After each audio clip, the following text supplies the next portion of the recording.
Hello, my name is Daniel Kelkelly, and this is my presentation on the Video Game History Foundation for Intro to Archives and Special Collections. So, what is the Video Game History Foundation? It is a nonprofit organization dedicated to preserving, celebrating, and teaching the history of video games. It was founded in 2017 by former game journalist Frank Cavalti. That's Frank there in the middle with his team.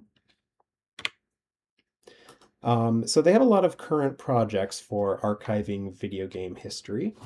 Some of these include their research library, which can be seen in the picture on the left there, which includes gaming magazines, art books, rare historical material, things like that. They also do source code preservation, which includes code from video games, assets, development tools for studying, and even resurrecting lost games. So sometimes for fundraisers, they do this cool thing where they find incomplete or lost media and they acquire the rights to it and they sort of finish an old game. They also have media assets archives of art and information about video games. Some more of their current projects include public education, which includes their blog. They have a podcast called the Video Game History Tour, and they do outreach, including things like pop-up museums, like the one they did at the Game Developers Conference, and hosting panels like they did at the Retro Gaming Expo. And another project they do, they have archival collections. So this includes concept art, marketing and promotional materials, and games themselves that are archived. And another big project that they have is their digital library. So the Video Game History Foundation's digital library launched in 2025, and it includes over 30,000 curated files of industry ephemera, over 1,500 out-of-print video game magazines, guidebooks and ephemera from E3, the big gaming conference. They have 100 CDs of art from GamePro magazine, and then they have other collections such as the Mark Flipman papers from his career as a high-profile video game publisher and developer. This collection is a permanent work in progress, consistently being added to, and on occasion they'll post in their blog when they get a big drop of new files that are available for people to look at. So, why is this important? There's this great quote from Frank, the founder. Outside of a handful of museums and public archives and libraries, I don't know of any nonprofits that are specifically dedicated to preserving the legacy of video games. So, I started one. So, for whatever reason, video games aren't as well preserved as something like film, for example. So why is this important? The Video Game History Foundation participated in a study that looked at how many classic games are commercially available today to kind of explore why it's important to preserve games. There's a great quote from the study that sums it up pretty well.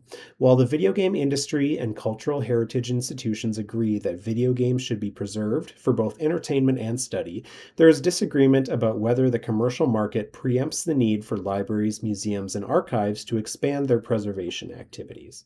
So nowadays, in order to play older games, you either need to have the old cartridges for a lot of these old systems or old discs, which are no longer commercially sold. Or you need to be able to buy digital versions. A lot of companies have digital storefronts, but this study looked at just how many old games are still available commercially. So the study looked at what are considered classic games, which are games published before the 2010s, or before 2010, which is when games began to be more digital at first. Like they're initially published as digital and maybe physical.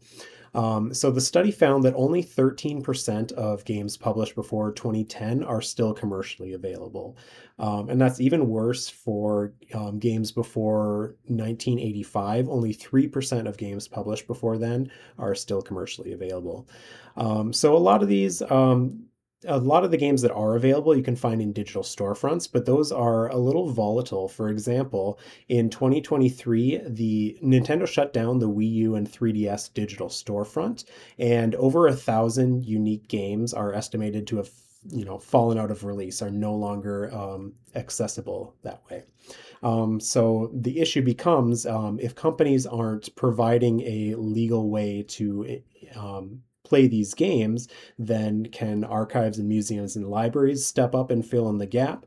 Otherwise, people are forced to do illegal things like pirate them. And there is a sort of tension between like copyright and preservation, which I'm sure is the case with films and other media. So these are my discussion questions. Number one, in what ways could video game companies make end of life plans for their games so they don't become inaccessible or lost media? Number two, what can video game media, such as advertisements, magazines, and concept art, tell us about the history of video games as a whole? And three, video games tend to have fewer archival resources and organizations than other mediums like film. Why do you think this is? And these are the sources I used for this project. And thank you for watching.